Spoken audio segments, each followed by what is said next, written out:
Kalau POC atau pupuk organik cair yang saya gunakan dalam deskripsinya dijelaskan bahwa pupuk organik cair itu 1 liter POC kandungannya setara dengan 1 ton pupuk kandang dan harganya juga murah sekali waktu itu.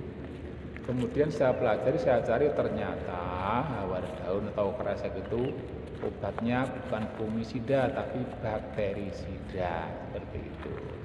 Sekedar pengetahuan teman-teman ya, ini pengalaman saya dalam menanggulangi penyakit hawar daun.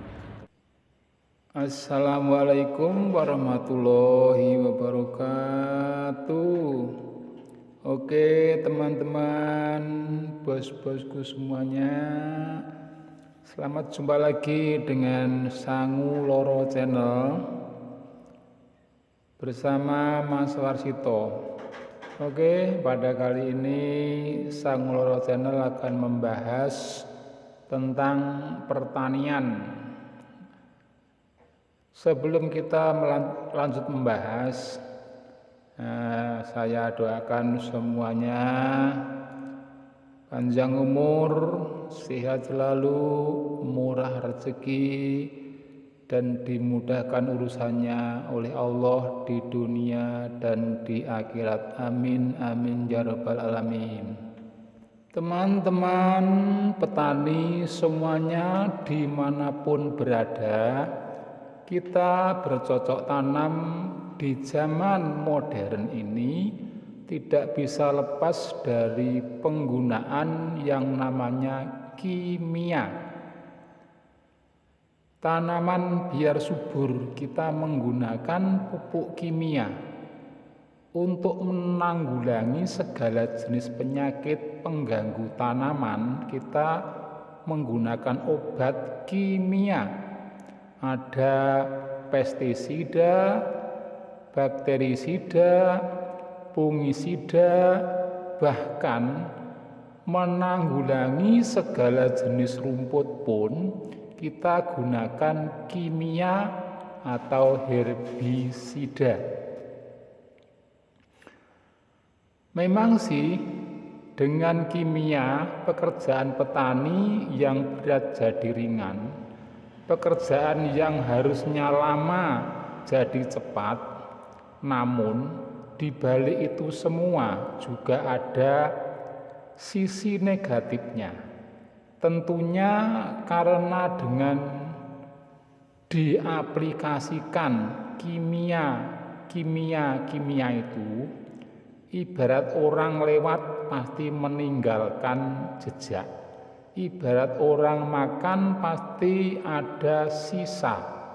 Nah, jejak, bekas, sisa dan sisa itu lama-lama jadi kotoran atau jadi racun. Dalam hal ini, tanahlah yang menanggung resikonya. Akibatnya, tanah yang subur menjadi cengkar, tanah yang gembur menjadi keras. Yang lebih fatal lagi, sisa-sisa racun kimia tadi akan mengikat unsur hara yang ada di dalam tanah, sehingga unsur hara itu tidak bisa diserap oleh tanaman. Makanya petani zaman kimia ini, kalau tanamannya tidak diberi pupuk sama sekali, ya nggak bakalan panen. Sebenarnya di dalam tanah itu sendiri banyak mengandung unsur hara, ya karena terikat oleh sisa-sisa kimia tadi, akar tanaman nggak bisa menyerapnya, terutama tanaman yang di persawahan. Kemudian dengan sisa racun-racun kimia tadi akan menyebabkan pH tanah jadi rendah. Akibatnya tanaman daunnya akan menguning hingga kecoklatan. namanya penyakit asam-asaman. Apalagi ditambah dengan pembusukan sisa-sisa jerami padi di sawah bersamaan, maksudnya busuknya jerami sisa tanaman di sawah itu bersamaan dengan mulai berseminya tanaman padi kita yang baru kita tanam. Karena setiap pembusukan pasti mengeluarkan racun. Itu juga menyebabkan tanaman susah bersemi. Lalu bagaimana cara mengatasi semua itu supaya tanah menjadi normal lagi? Caranya ya kembali ke alam lagi. Kita tahu kan ada namanya pupuk pembenah tanah, baik dari organik atau hayati, yang fungsinya untuk memperbaiki struktur tanah yang rusak akibat racun-racun tadi. Itulah solusinya, bisa menggunakan pupuk kandang atau kompos. Tentunya ya dengan jumlah yang banyak, tapi mestinya banyak yang males ngusungnya ke sawah. Untuk itu saya mencoba menggunakan bawanya ringan, harganya juga murah, yaitu kita gunakan pupuk hayati, asam humat, dan POC atau pupuk organik cair. Nah ini khasiatnya itu sama dengan pupuk kompos atau pupuk kandang gitu. Ya kalau asam humat dosisnya 2-4 kg per hektar.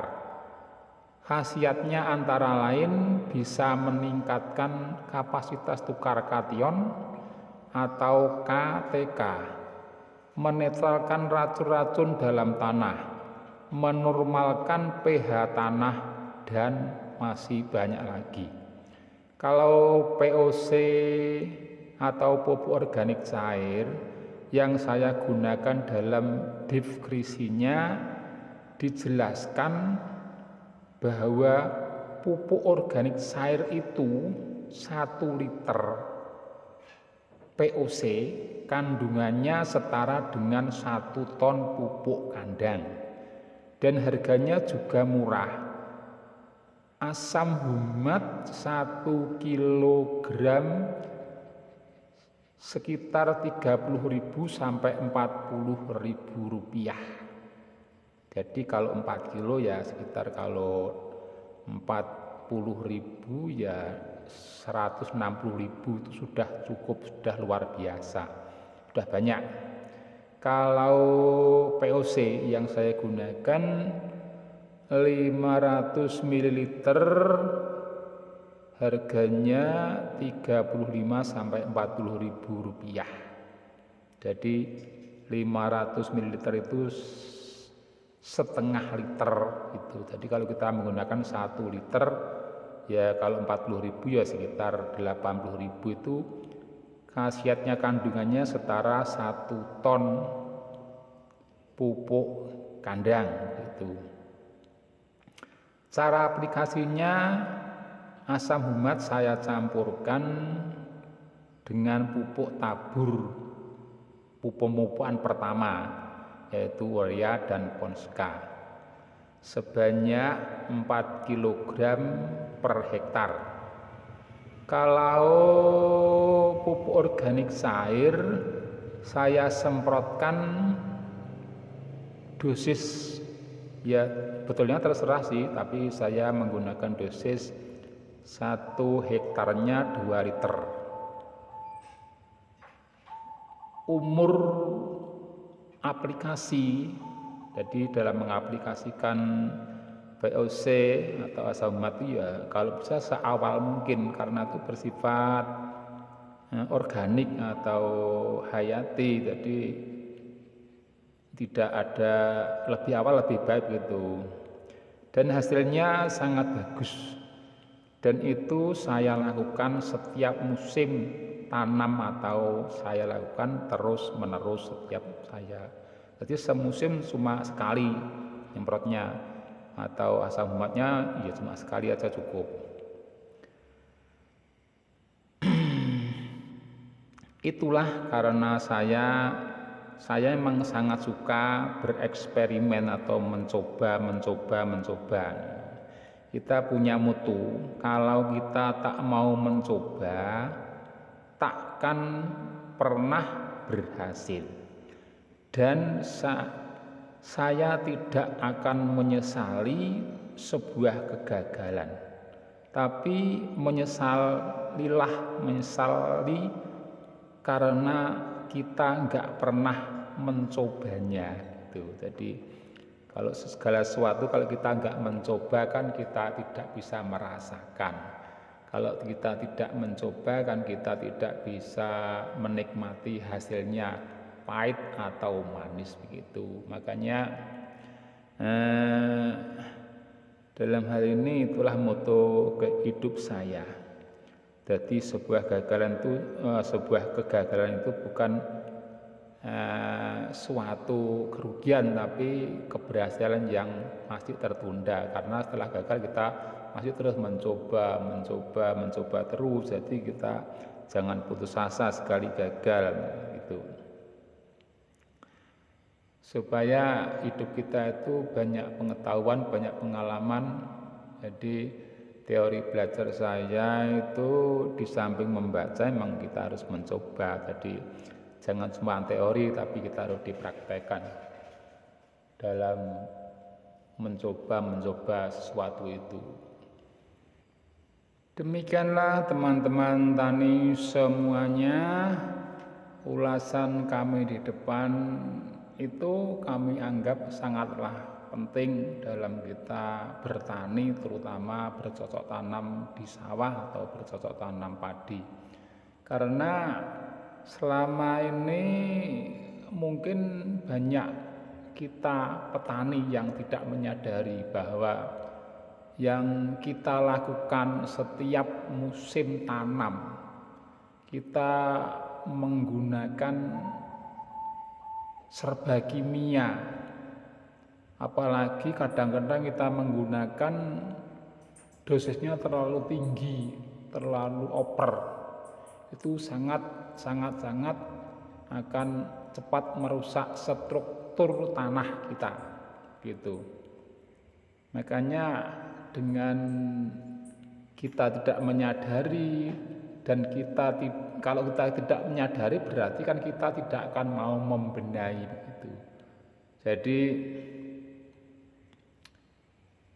mana mungkin kalau kita tidak merasakan bahwa itu salah kok kita mau membenarkan, kan tidak mungkin. Makanya dengan ini harapan saya para teman-teman, para petani semuanya bisa tahu, bisa menyadari bahwa selama ini tanah persawahan kita itu strukturnya sudah rusak, sudah carut marut. Makanya tidak mustahil kalau kita menanam padi di sawah itu semakin sulit, semakin tidak seperti harapan kita. Mungkin panennya merosot, mungkin penghasilannya kurang, mungkin mudah terserang penyakit dan lain-lain. Itu dikarenakan tanah kita itu memang sudah tidak sehat, sudah tidak normal. Jadi tanaman kita itu juga ikut tidak normal, tanaman kita itu juga ikut tidak sehat, tidak standar kehidupannya gitu. Karena tanaman yang sehat, tanaman yang normal hidupnya itu akan berkembang terus setiap detik, setiap saat, setiap waktu itu dia bertambah terus. Jadi yang masih pendek juga bertambah tinggi. Tapi kalau tidak sehat, tanaman kita tidak normal itu kadang-kadang malah macet, tidak mau bertambah, tidak mau berkembang. Gitu. Makanya tanaman itu sepanjang pengamatan kita itu kalau hidupnya normal, hidupnya standar, tidak berpenyakitan, tanahnya normal itu ya cepat besar, cepat tinggi, cepat subur dan sebagainya karena perkembangannya itu terus setiap detik berkembang, bertambah, setiap saat itu bertambah terus gitu. Nah, ada kalanya saya pernah ngecek itu memang tanaman yang kurang subur itu sehari semalam itu saya cek tambahnya sekian misalnya, tapi yang subur itu lebih dari itu tambahnya.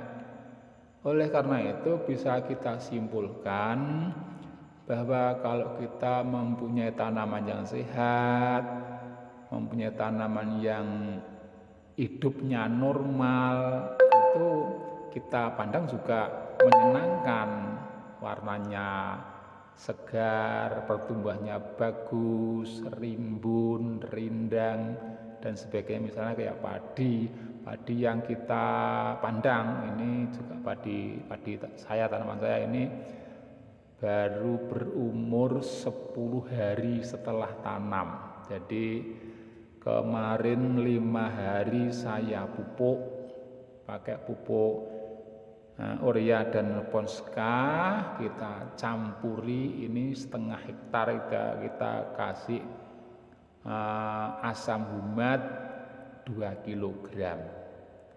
Jadi hasilnya seperti ini.